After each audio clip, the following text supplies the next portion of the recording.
although I am not a doctor, I'm just a nurse.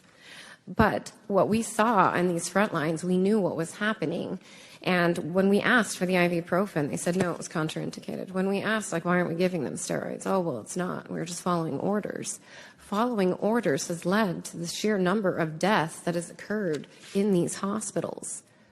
I didn't see a single patient died of COVID. I've seen a substantial number of patients die of negligence and medical malfeasance.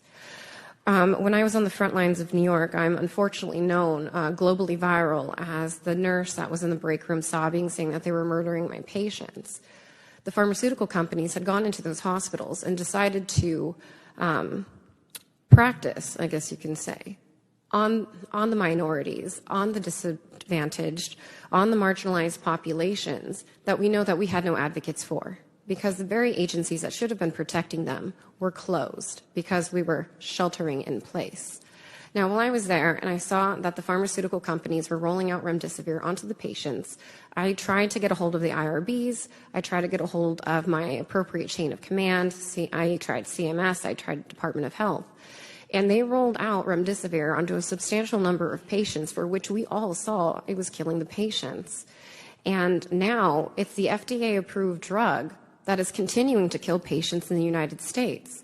As nurses, we've collected a statistical or descriptive amount of information that you may not get from the doctors, because for more they do quantitative data, we do qualitative data with a humanistic, phenomenological approach in nursing research. And so we've collected the data from all of these patients across the country from which we have been helping patients, because I formed the organization American Frontline Nurses and the Advocacy Network so nurses could advocate for these patients. And all of this data pool shows that as these patients get remdesivir, they have a less than 25% chance of survival if they get more than 2 doses. Now they're rolling it out on children as well and into the nursing homes or skilled nursing facilities as early intervention, when, as Dr. Pierre Corey and Dr. Merrick have already demonstrated, that there are cost-effective medications out there, and we are going to see the amplification of death across our country. And we haven't even touched on the vaccines, for which all of our expert panels have already very well described that situation, so I won't touch on that, since many of them are by far superior to me than even I could ever hope to be. But I can tell you that 2 days ago, I flew out my first 10-year-old with a heart attack, and I had to fight the doctor in the ER because he's like, 10-year-olds don't have heart attacks. And I argued back and forth for 30 minutes to force his hand to get an EKG, to find out that he had almost a complete STEMI, which is ST elevated myocardial infarction, for which you could see it lit up on the 12-lead EKG. And he's like, well, that's not possible. And I'm like, well, he was just vaccinated yesterday. It is very much possible.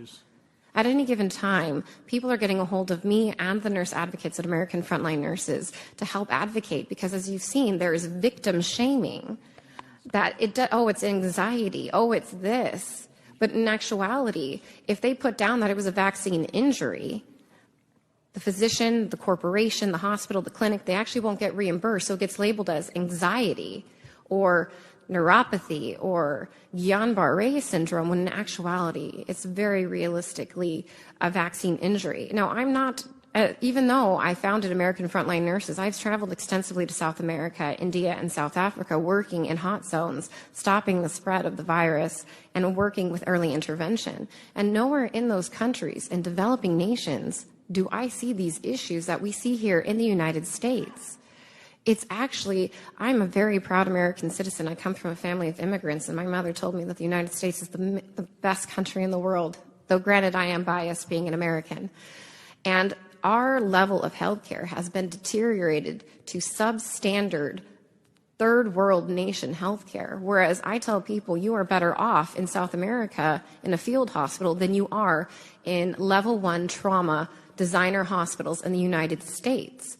As nurses, we are getting reports across the country from our American Frontline Nurses about patients not getting food, patients not getting water. How come a patient hasn't been fed in 9 days? Why do I need to get a court order to force a hospital to feed a person who isn't intubated and who's literally telling you they would like food? Oh, well, you can't take your BiPAP mask off.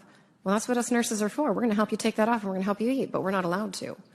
If they're on a ventilator, they're not getting basic standards of care. I've had patients that haven't been bathed, haven't been fed, haven't been given water, haven't been turned. And if you ask me, this isn't a hospital, this is a concentration camp. That's right. Absolutely it is. Nowhere in the United States do we isolate people for hundreds of hours at a time with no human contact.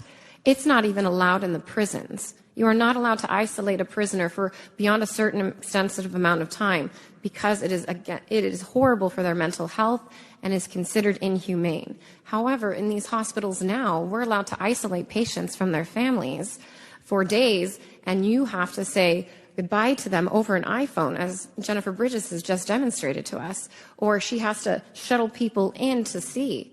And personally, I was fired for sneaking a Hispanic family in to say the last rites to their family. And so thank you, Senator Johnson, for giving nurses the opportunity to come and represent our patients, because as you can see, we're not often thought of as leading professionals, though we are the missing link between the doctors and the patients. So thank you so much for this time. Okay.